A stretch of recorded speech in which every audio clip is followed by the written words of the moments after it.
అలాగే దేవుడు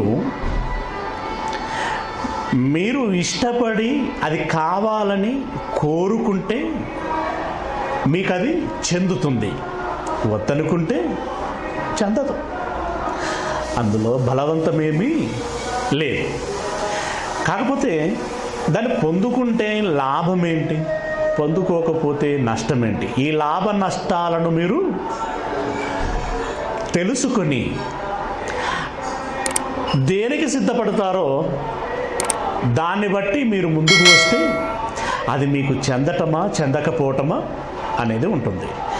అంటే ఇక్కడ చూడండి, ఆ రాజ్యమును ఎవరు పొందుదురో వారికే చెందును అనంటే, ఎవరు పొందుదురో వారికే చెందును అనంటే ఇప్పుడు వారి ఇష్టాయిష్టాలకు వదిలిపెట్టాడా,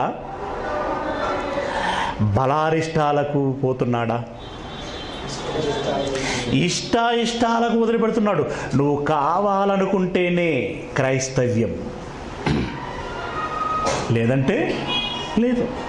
నువ్వు కావాలనుకుంటేనే అని అది ప్రారంభించక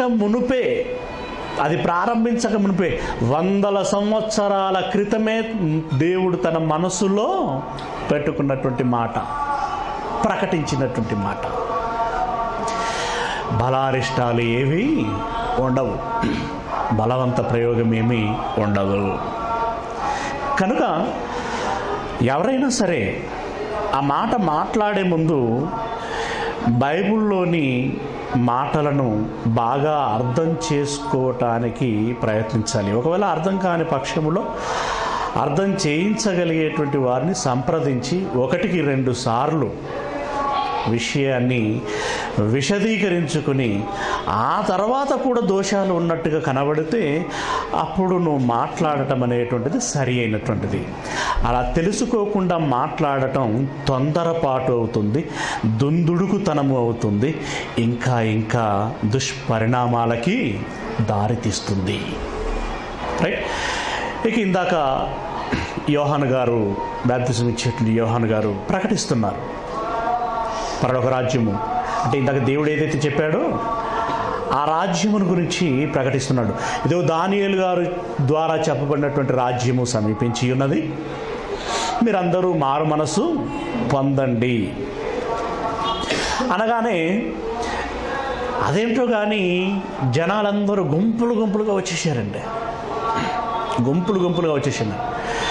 నిజంగా బోధకులైనటువంటి వారు, జ్ఞానము కలిగినటువంటి బోధకులనండి, అజ్ఞానం గురించి నేను మాట్లాడదలుచుకోలేదు. ఓకే, బోధకులైనటువంటి వారిలో ఎక్కడ కూడా తొందరపాటుకు గురవ్వలేదు, ఎవరిని బలవంత పెట్టలేదు. దానికి బెస్ట్ ఎగ్జాంపుల్స్ మనకు బైబిల్లో చాలా కనబడతాయి. యోహాను గారు బోధిస్తున్నారు. దేనికోసం? క్రైస్తవ్యానికి ఒక చక్కని బాట వేస్తున్నాడు ఆయన. యూదుల మానసిక స్థితిని అంతటిని మార్చటానికి ప్రయత్నం చేస్తున్నాడు. ఆ క్రమంలో మీరు మారు మనసు పొందండి అని చెప్పగానే వారందరూ గుంపులుగా వచ్చేసారు. అప్పుడు ఆయన బాప్తిసం కూడా ఇస్తున్నాడు. ఆ క్రమంలో ఎంతమంది వచ్చారట అని చూస్తే అదే 3వ అధ్యాయం మత్తయి సువార్తలో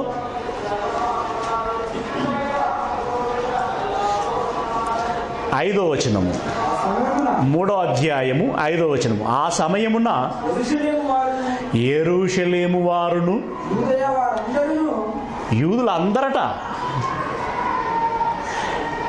ఏంటి యూదయ వారు అందరూ అనంటే అప్పటికి ఆ టైంలో ఆ స్పాట్లో తక్కువ జనాభా అందరిది.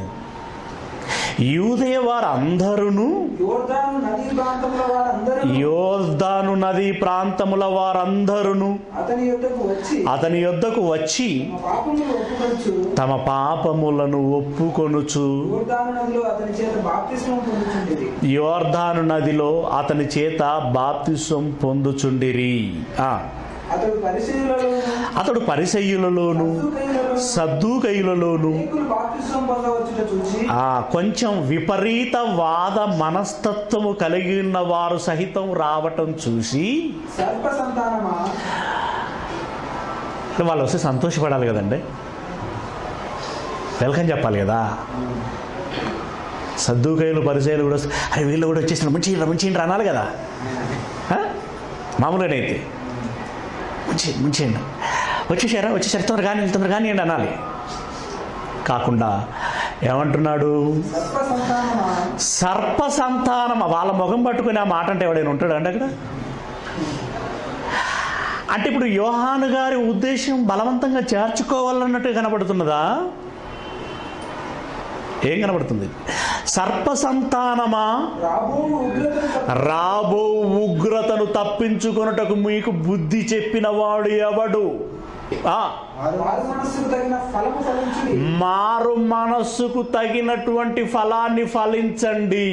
ఏదో బాప్తిసం ఇచ్చేస్తున్నారు, పాపాలు పోతాయి, పరలోకానికి వెళుతామని పిలవగానే వచ్చేశారు. ఒరే మీలో మారు మనసు లేదురా, మారు మనసు లేకుండా నేను చేర్చుకుంటానని మీరు ఎలా అనుకుంటున్నారు?